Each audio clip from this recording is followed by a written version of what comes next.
आप देख रहे हैं नाइन ब्रदर्स टीवी इंटरनेशनल। सबको मोहब्बत भरा अस्सलाम वालेकुम नाज़रीन। प्रोग्राम आज मुबारक के साथ और मैं हूं मुबारक जावेद।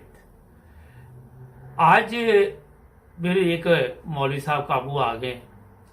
अब समझ नहीं आती कि एक कुछ कहता है दूसरा कुछ कहता है। आज इसकी भी सुन लेते हैं क्योंकि सुनने में क्या हर्ज है। मौलाना कासिम नदवी रहमतुल्लाह अलैह तहज़ीरुन नास पे फरमाते हैं कि रसूल अकरम सल्लल्लाहु अलैहि वसल्लम खातमुन नबिय्यीन हैं और आपके बाद तवज्जो रखना हुजूर खातमुन नबिय्यीन हैं।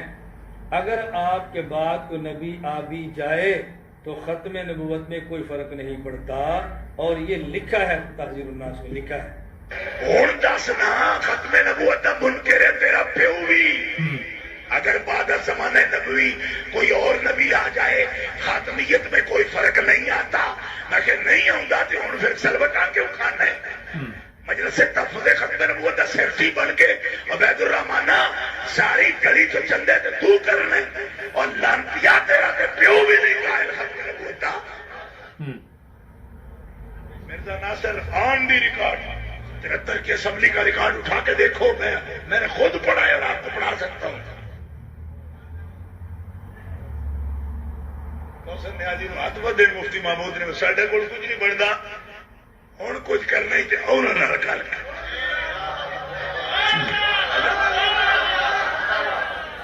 जगह जे जवाब देने क्या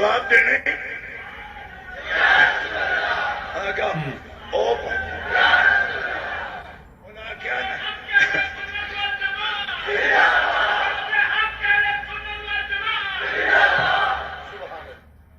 क्या नबूवती ओढ़क नामूसे रिसालत से जद भी ओढ़क अंजामे कार फैसले थोड़ी अपनाण गए ते इमाम अहमद रजा दी रूहानी फरजंद ते मुजद्दिद अल-फिसानी दे रूहानी फरजंदी अपनाण। उन्हें क्या उन्हें नाल गल करो। इस लाइन चो बैठे हज़रत अल्लामा अब्दुल मुस्तफा अलदरी, मौलाना शाह अहमद नूरानी, मौलाना मोहम्मद जाकिर, मौलाना मोहम्मद अली रज़वी, ए उलमा तशरीफ फरमा ने 73 की असेंबली का रिकॉर्ड उठा के देखो। अल्लामा अदरी साहब खड़े हुए और मैं मुफ्ती साहब मेरा मशवरा है आप कैफेटेरिया में चले जाएं। क्यों? अब 3rd डिग्री जारी होगा, अब मुआसबा होगा, चमड़ियां उतरेंगी, अब पानी अपना नहीं बचा सकोगे। मुफ्ती साहब झुंडी पाई अब्दुल हकीम नाथ गुलाम गौसला लेके निकल गए चाह पीट चले आ। मैं क्या चाह तो नहीं जहर नहीं प्याले पियोगे जाओ। मौलाना ने खड़े होके उस वक्त को सामुल हरमैन खड़ी की। माया कासिम ने पक्के करे ओनू केड़ा किसी ने मुसलमान मने। मेरे 400 अकाबिर ने फतवा दिता है कि नौनौती भी काफिर है। ऐसा पढ़ फतवा पेश किया ऑन दी रिकॉर्ड सामुल हरमैन असेंबली दे रिकॉर्ड चले की हुण भी मैं दिखा सकना बकायदा ओदे विचों उमोरी करके नहीं जी। अच्छा नाज़रीन, ये मेरा ख्याल है कि काफ़ी देर से सोशल मीडिया पे चल रहा है ये सिलसिला। मुझे ख्याल ये आया कि एक चीज़ होती है कि एक तरह ये उलमा कहते हैं जनाब कि हम वहाँ जब अदालत में गए या कौमी असम्बली में जहाँ जहाँ भी है तो हमने जनाब वहाँ पे बड़े अच्छे जवाबात दिए। जो बड़े इनके बड़े मौलवी थे जो पहले थे जिनके ये नाम ले रहा, सिर्फ मुख्तसर सा सादा सा एक सवाल है कि पाकिस्तान की गवर्नमेंट को चाहिए कि वो जो भी कार्रवाई थी उसको मंजर आम पे लेके आए और वही चीज़ें लोगों के सामने लाएं और लोगों को बताएं कि ये वहाँ पे कार्रवाई हुई थी। और फिर इसमें डरने की मेरा कोई ज़रूरत भी नहीं है, क्योंकि अगर आप कहते हैं कि वहाँ पे आपके उलमा ने जनाब जो उनके पास तलीम थी और बड़ा उन्होंने मुकाबला किया जो उस वक़्त के जमात अहमदिया के खलीफा थे, तो आज आपको मेरा ख्याल है बड़ा अरसा हो गया इस बात को। तो आज तो आप वो लेके आए सामने और दूध का दूध और पानी का पानी। आप बेफिक्र रहें, इन लोगों को समझ नहीं आएगी, इतनी समझ नहीं है पाकिस्तानी कौम में कि वो सामने भी लिखा हो ना कि ठीक रास्ता है तो फिर भी गलत रास्ते से जाते हैं।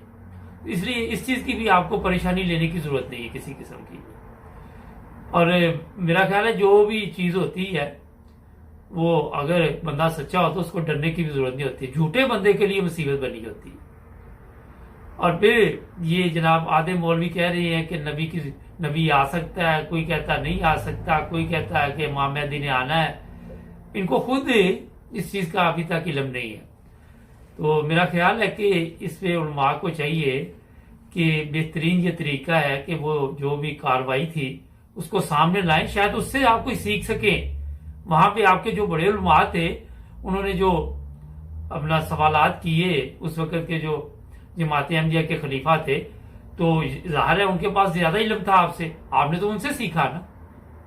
तो बेहतरीन मशवरा आपको मैंने इसलिए दिया कि जनाब आप अपने बड़े उलमा की किताबें, आप उनके जो भी अपनी तरह से आप कहते हैं कि आप उनके नक्शे कदम पे चल रहे हैं, ठीक है।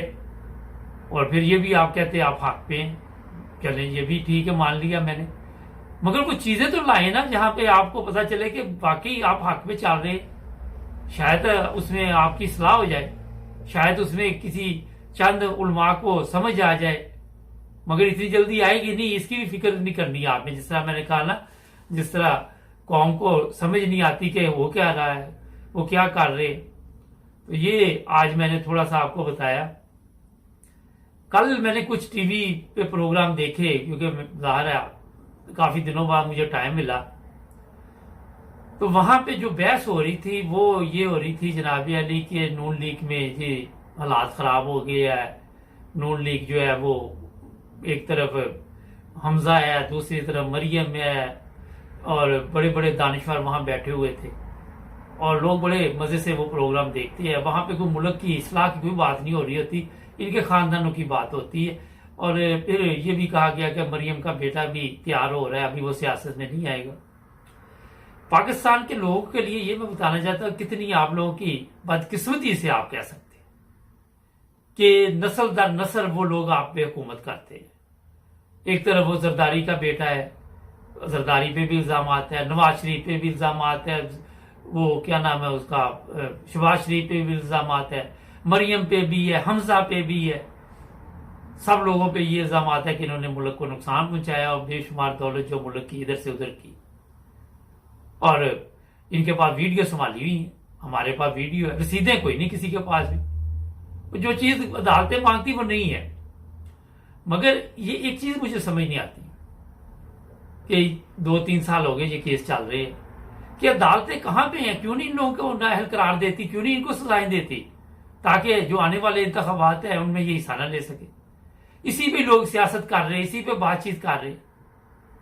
तो अदालतों को चाहिए कि फौरी तौर पर ये नोटिस ले इनको, जो भी है कोई गरीब आदमी हो तो उसके लिए तो आप चलो टाइम नहीं आपके पास, मगर जब अमीर आदमी की सहूलत होती है उस वक्त तो आप इतवार को भी अदालत लगा लेते हैं। तो जब अमीर आदमी के खिलाफ फैसला देना तो फिर क्या हुआ आपको। तो बड़े अदब के साथ, क्योंकि हम तो अदालतों का एहतराम करते हैं, कि इनके खाते खोलें। इमरान खान साहब अब बेचारा वो क्या करे, वो तो अदालतों के चक्कर में पड़ा हुआ है ना कि अदालतें इनको फैसला कोई सजा देगी, कोई आएंगे इनके। दूसरी बात ये है कि ये बकायदा तौर पर इनकी ये आप अगर आप ये 2 बूढ़े देख लें, एक नवाज शरीफ तो एक शहबाज शरीफ, और ये जो है ये अब मेरे हिसाब से फारग हो चुके हैं, सियासत से भी बीमार रहते हैं, इतनी बीमारियां मेरे ख्याल वो किसी को भी नहीं हो गई। अब इन्होंने अपने बच्चों को लेके आना, और ये मैं आपको बताऊं कि ये ऊपर ऊपर से जंग करते हैं, अंदर से ये मिले होते हैं। ये चाहते हैं कि ये इक्तदार जो है ये हमारे पास ही रहे, हमारे किसी बच्चे के पास रहे, वहां से हम फायदा उठाएंगे। क्योंकि आज अगर नून लीग इक्तदार में आती तो इनके सारे केस खत्म हो जाते हैं। ये बकायदा बिल्कुल ऐसे ही है जैसे कोई दाग वो चादर पे लगा ही नहीं है। तो जनाब ये बहुत बड़ी सियासत है पाकिस्तान में, क्योंकि अब जो सिस्टम चलाया हुआ है कि मैं अदालत में नहीं जा सकती, सिर्फ ये है कि टाइम लेना, ताकि ये 2 साल जो इमरान खान के ये गुजर जाए, और उसके बाद जनाब फिर ये पेपर कागजात जमा करवा देंगे कि इलेक्शन लड़ना हमने, फिर इलेक्शन कमीशन जो होगा उसने मंजूरियां दे देनी, और कोई वजह नहीं है। कभी वकील बीमार हो जाएगा, कभी जज को कहेंगे बीमार हो जाओ, कभी खुद बीमार होगी, कभी कुछ हो गया, कभी कुछ हो गया। तो ये सिलसिला जनाब अब चलता रहेगा।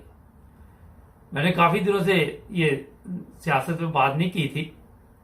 एक ब्रेक का कहा जा रहा है, अभी पाकिस्तान की सियासी सूरत हाल भी बातचीत चलेगी। जी नाज़रीन, ब्रेक के बाद आपके साथ दोबारा हाजिर। अच्छा, एक कल मुझे इतला मिली है कि कुछ ऐसे कवानीन बनाए जा रहे पाकिस्तान में कि कोई वीडियो बनाए, अपलोड करे, ब्लैकमेल करे तो जनाब उनके खिलाफ कोई कानूनी कार्रवाई होगी। मेरा कवानीन तो शायद मौजूद हों पहले भी, मगर अमल का ही मसला है वहाँ पे। एक मरियम नवाज ने बयान दिया, वो जो गवर्नर जिसकी वीडियो चल रही है, कि जनाब ये इसका ज़ाती मसला है। तो बात इसकी ठीक है, ज़ाती मसला है, मगर मैं ये सिर्फ मरियम से पूछना चाहता हूँ कि जो लोग आपकी टीम में शामिल है उनमें तो अक्सर ही ऐसे काम कर रहे हैं। उनसे तो ना वहाँ किसी की बच्ची महफूज है, ना किसी की औरत महफूज है, और जिसको वो जी चाहते हैं जिस तरह मर्जी इस्तेमाल करते हैं। और आपके जो चचा जान है उसके भी कारनामे आपके सामने है। कभी उसने किसी पुलिस ऑफिसर की बेगम को तलाक दिलवा कर शादी की। आप सबके ज़ाती मसले हैं, सिर्फ वो लोग जो गरीब लोग हैं उनके ज़ाती मसले नहीं होते। उनके वो मसले जो होते हैं वो मुल्क के लिए बदनामी का बायस बनते हैं, आपका तो फख्र का बायस बनते हैं। जो वीडियोस आपकी चलती हैं वहां पे, कभी किसी की कभी किसी की, इससे तो पाकिस्तान का फख्र बुलंद होता है। बड़े अफसोस की बात है, शर्म का मुकाम है आप लोगों के लिए। आपको इतनी शर्म नहीं है कि आपकी औलादें जवान हो चुकी हैं और आप ये जो बंदा है ये दादा दाना बना होगा, और मेरा हाल है कि जो इसकी वीडियो चली है वो देख के इससे क्या वो इसको कोई इनाम देंगे। मगर ये मैं आपको बताऊं कि कोई फर्क आपको नहीं पड़ता। उसकी वजह ये है कि पूरी टीम ही जो है वो ऐसे की है। और मेरा ख्याल है किसी दिन आपके मियाँ साहब जो हैं, वो जो अपने आप को कहता है कि मैं अपना आपका मुलाजिम भी है बेचारा और कैप्टन सफदर, किसी दिन उसकी वीडियो आ जाएगी, फिर आप क्या करोगे? फिर भी यही बयान देना कि इसका जाती मसला है ना, और उस वक्त खामोश नहीं रहना आपने। तो जो लोग भी ये चीजें देखते हैं उनको सोचना चाहिए कि शर्म आनी चाहिए। जितने भी नॉर्मल तो वहां पे ये कहते हैं कि जनाब गवर्नर बड़ी, सदर के बाद सूबे में जो पावर होती है गवर्नर की होती है। तो अगर उसकी ये हालत है, वो इन गलत कामों में पड़ा हुआ है जहाँ पे ना कोई शर्म है ना कोई हिया है, और दूसरी तरफ आप कहते जनाब कि हम एक इस्लामी जमहूरिया पाकिस्तान में रह रहे हैं, और वहां पे आपको ये याद आ जाता है कि रबुआ का नाम तब्दील कर दो, किसी अहमदी को ऐसे तकलीफ दे दो, किसी पे केस बना दो, और वो सब कुछ आप इस्लाम के नाम पे करते हैं। मगर ये आपको इस्लाम के नाम पे नजर नहीं आता कि ये जो काम आप कर रहे हैं ये इस्लाम में जायज नहीं है। इस तरह के बयान देने से पहले इन खवातीन को सोचना चाहिए। मगर मैंने आपको बताया कि ये अंदर से एक ही पार्टी है साहब। आहिस्ता आहिस्ता ये इनके जो कभी किसी की वीडियो आ जाएगी, कभी किसी की तस्वीरें आ जाएगी, अवाम इसी में खुश रहती है। वो कहती चलो हमने इन पर लान तान डाल दी, इतनी बड़ी है। मगर मैं आपको एक बात बताऊं, नस्लें खराब हो रही इससे, आपकी बच्चे खराब हो रहे, कौम का बेड़ा गर्क कर रहे हैं आप इन चीजों से। अब मौलवी किधर गए हैं सारे, जरा ये बताएं मुझे, कहां जनाब खत्म नबूवत के मुजाहिदीन? आप बोले ना कि निकालें जुलूस इसके खिलाफ, कोई आया सड़क के ऊपर? एक बंदा भी नहीं आपका सड़क के ऊपर आके जुलूस निकालेगा, कोई एहतजाज नहीं करेगा इसमें, क्योंकि बेशरम माशरे में इन चीजों की वो कहते कोई प्रॉब्लम ही नहीं है। मैंने कई दफा वो बताया, मिसाल दी कि कोई बंदा था बेशरम, उसकी पीठ के ऊपर दरख्त निकल आया तो किसी ने पूछा कि यार आप क्या करोगे? कहता चलो इसकी छांव में बैठेंगे। ये तो हालत है आपकी। और ये जो दरख्त आपके आसपास निकले हुए हैं ये सारे ऐसे के ही हैं, अक्सर ऐसे के, आपको मैं बता देता हूं। ये आज की बात नहीं, आप पीछे चले जाए 74 के ये देख रहे जाके जो बैठे हुए थे कौमी असम्बली में, उनके खाते खोले, सिर्फ उसके वीडियो कैमरे नहीं थे, मोबाइल नहीं थे लोगों के पास, वीडियो कैमरे तो थे मगर इस तरह नहीं था ना सिलसिला। असल जो उनकी असल चेहरे थे वो आपको अगर नजर आए, मगर बेशर्म इंसानों को कोई फर्क नहीं पड़ता, जो मर्जी नजर आता है। जाती मसला है उनका, एक गवर्नर था उसका जाती मसला है, क्या बात है जी। वैसे वहां कोई आपको वहां सड़क पे ये पुलिस वालों को कोई मियां बीवी नजर आ जाए तो उनको भी पकड़ लेते हैं, निकाहनामा दिखाओ। यहां किधर के निकाहनामे? और उन औरतों को भी चाहिए जिनके साथ ये जुल्म हुआ है वो बताएं आके कि हमें किस तरह ब्लैकमेल किया गया, किस तरह हमें ये इन्होंने घेरे में लिया और क्या तरीका कार था इनका। पता नहीं उनमें से कई बेचारी हो सकता है मर खप गई हो, कौन सा यहां बताते हैं ये लोग। हकीकत जो होती है वो तो सामने नहीं लेके आते। ये चीजें सोचने वाली हैं।